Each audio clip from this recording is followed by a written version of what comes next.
Today is about collaboration, and I'm going to talk to you about what I think is the most important collaboration you will ever get, and that is the collaboration between you and your mind. When you can collaborate with your mind and tell it what you want, you will get what you want.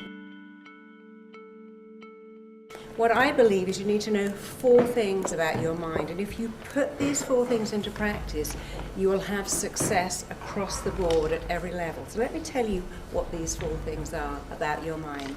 Your mind does exactly, specifically, what it thinks you want it to do. It always does what it thinks is in your very best interest. If you haven't got what you want, but you've got behaviours you don't want, you are not collaborating properly with your mind. I'm going to change that for you. Secondly, your mind is hardwired to move you towards pleasure and away from pain, and that's wired into us from being tribes people. You survive on the planet by avoiding pain. Thirdly, the way you feel about everything all the time is only down to 2 things: the pictures you make in your head and the words you say to yourself. And fourthly, your mind loves what is familiar. It is programmed to keep going over and over again for what is familiar. If you want to succeed at any level, you have got to make what is familiar unfamiliar and what is unfamiliar familiar. So let's start with 1. Your mind does what it really thinks you want it to do. It's always acting in your own interests. And your mind listens all the time to your language. It works out what you're doing and feeling by the words you're using. So if you say, "These exams are killing me, I'm dying under this paperwork, my boss is a nightmare, I'm overwhelmed, I can't cope with the stress." When you say, "I'm dying under the pressure, this workload is killing me," you are telling your mind you don't want to do it. And if your mind thinks you don't want to do it, guess what? It will encourage you to procrastinate, bunk off, and not apply yourself. Your mind is so very, very specific to the words you use that if you say, "I'd love a week off in bed, I'm overwhelmed with this stress, I just wish I could have a week off at home lounging around," your mind goes, "There you go, I've given you the flu. Didn't you ask for that? You said you wanted a week off in bed, and I've given you the flu. There's your week off." If you say, "I'm dreading having to give that presentation next Wednesday, I'd do anything to get out of it," your mind's like, "Okay, why don't I wake you up with a migraine or an upset stomach?" There's your get out of the presentation behaviour. And that sounds a little silly, but that is how your mind works.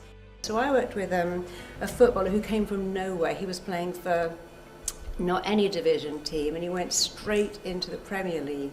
And he wasn't very tall, and he said, I feel daunted because I'm not tall. And I said, okay, so imagine you're Maradona. Do you think Maradona says that when he goes on the pitch? "I don't feel tall enough"? Of course he doesn't. Do you think Michael Owen does that?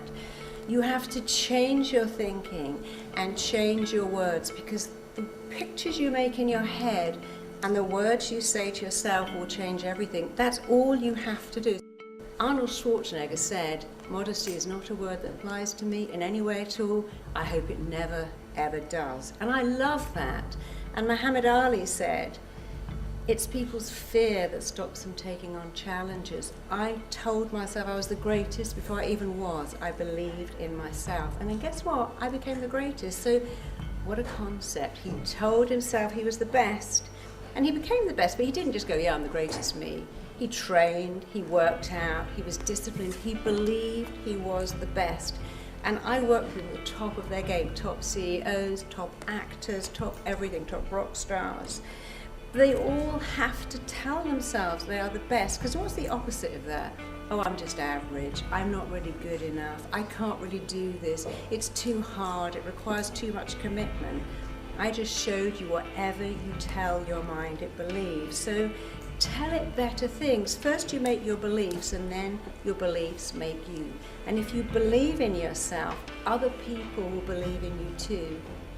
And when you stretch your mind to a new dimension, it never, ever, ever goes back, because your potential expands as you move towards it. You can't even know what your potential is. So when Roger Bannister wanted to run a mile in under 4 minutes and no one had done that, he did these 4 things. He told himself, I want to do that, I want to make it happen.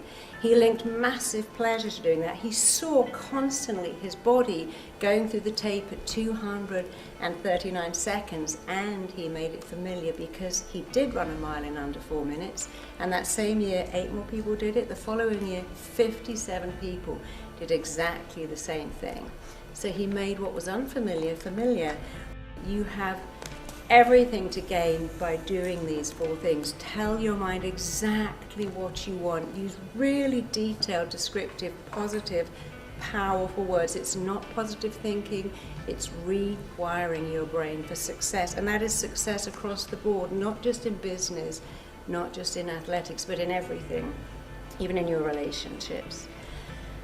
Link massive, huge, enormous pleasure to getting there and pain to staying the same. Change the pictures, change the words. When you have a brilliant brain, and we all have a brilliant brain, you have 2 choices.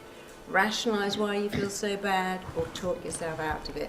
I can't cope with these exams, I'm not getting enough sleep. Or change that to, this is temporary, I can do this, I want to do it, I'll sleep later. And make the familiar unfamiliar. Most important, make self-belief so normal to you that everyone else believes in you too.